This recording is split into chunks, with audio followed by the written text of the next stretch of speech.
रात को घर पहुंचा तो मेरी पत्नी ने खाना लगाया। मैंने उसका हाथ अपने हाथों में लिया और कहा, मुझे तुमसे कुछ ज़रूरी बात करनी है। वह शांत बैठकर खाना खा रही थी। उसकी आंखों में कुछ दर्द सा साफ नज़र आ रहा था। अचानक, मुझे नहीं पता कैसे कहूँ, मगर मुझे उससे तो बताना ही था। मैंने बड़ी शांति से कहा, मुझे तुमसे तलाक चाहिए।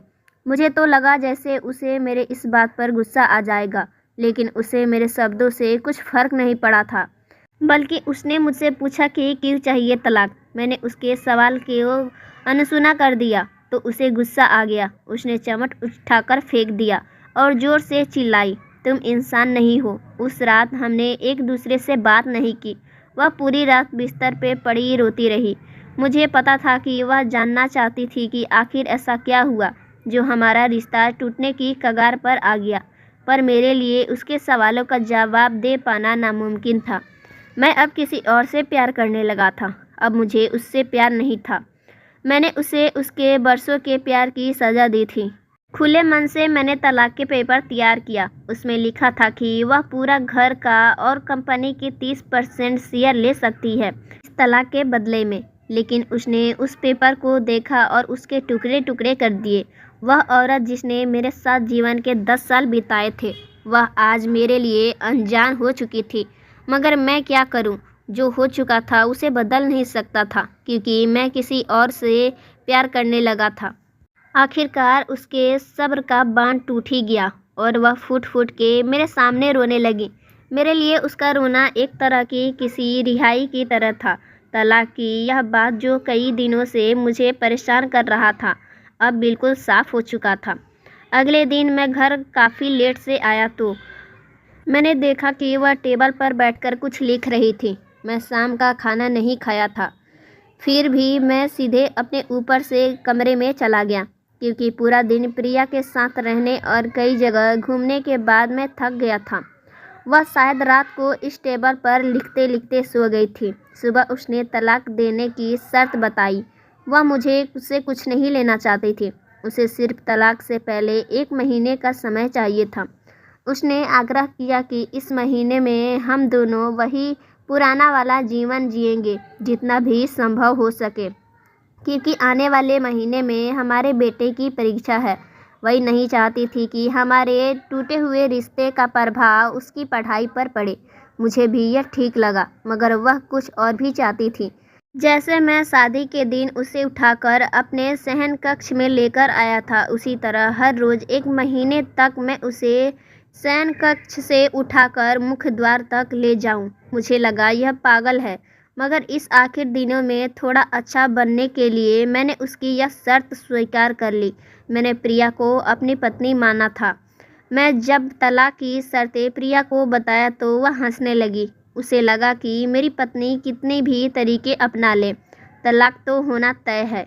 मेरी पत्नी और मैं किसी से भी इस दौरान ज़्यादा मिले नहीं थे, लेकिन उसी दिन जब मैं उसे पहली बार उठाया और गेट तक ले गया तो हम दोनों काफ़ी अजीब महसूस कर रहे थे।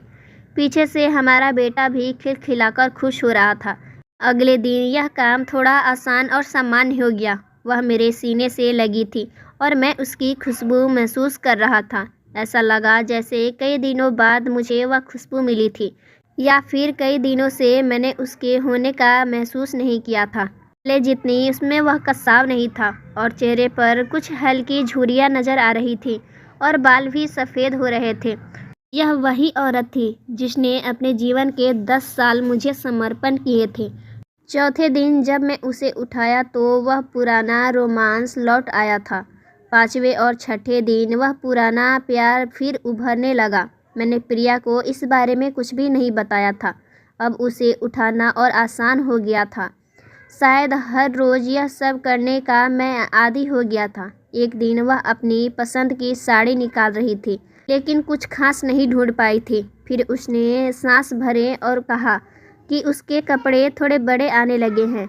तब मुझे पता चला कि वह काफ़ी दुबली हो गई है और इसलिए मैं उसे आसानी से उठा पा रहा था। मेरे दिल को एक झटका सा लगा था। उसने अपने दिल में काफ़ी सारा दर्द छुपा रखा था। पता नहीं कैसे मैं आगे बढ़ा और उसके सर को चूम लिया। देखा अचानक हमारा बेटा आया और बोला कि पापा अब तो मम्मी को उठाकर बाहर ले जाने का समय आ गया है। उसके लिए अपने पापा द्वारा मम्मी को इस तरह उठाकर ले जाते हुए देखना जीवन का हिस्सा बन गया था।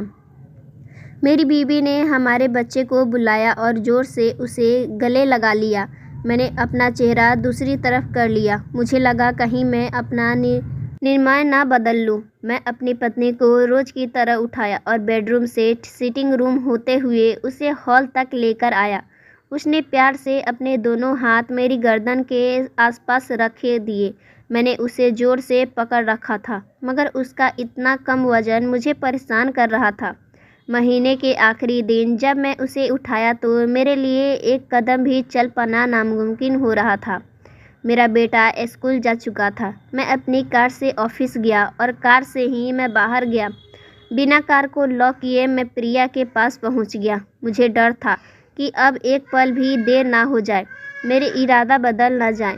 मैं ऊपर गया। प्रिया ने दरवाज़ा खोला और मैंने उससे कहा, सॉरी प्रिया, अब मैं अपने पत्नी से तलाक नहीं लेना चाहता।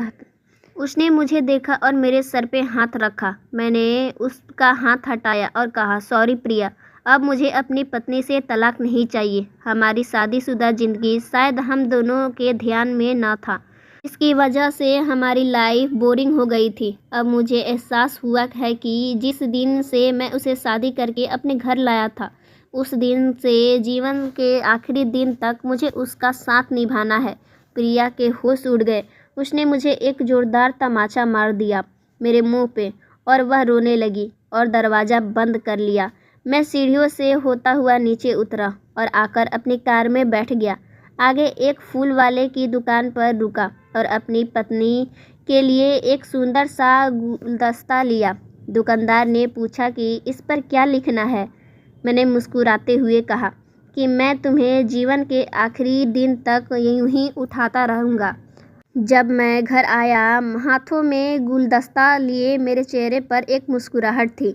मैं ऊपर अपने कमरे की तरफ भागा, लेकिन तब तक वह मुझे छोड़कर इस दुनिया से जा चुकी थी, हमेशा के लिए। वह कई महीनों से कैंसर से लड़ रही थी और मैं प्रिया के साथ इतना खोया हुआ था कि कभी उस पर ध्यान ही नहीं दे पाया। उसे पता था कि वह जल्दी ही मुझे छोड़कर जाने वाली है, इसलिए उसने यह झूठ मूठ का नाटक किया था कि मेरे बेटे के पेपर तक रुक जाओ। मैं उसे तलाक लेना चाहता था, फिर भी उसने मुझे अपने बच्चों की नज़रों में एक प्यारा पति और पिता बना दिया। दोस्तों, जीवन की छोटी मोटी बातें रिश्तों में बहुत अहमियत रहती है। चाहे घर बड़ी कर लो या बैंक बैलेंस, या खुशी का हिस्सा ज़रूर बन सकती है, मगर अपनों के बिना इसकी कोई कीमत नहीं। दोस्तों, उम्मीद करती हूँ आपको हमारी कहानी पसंद आई होगी।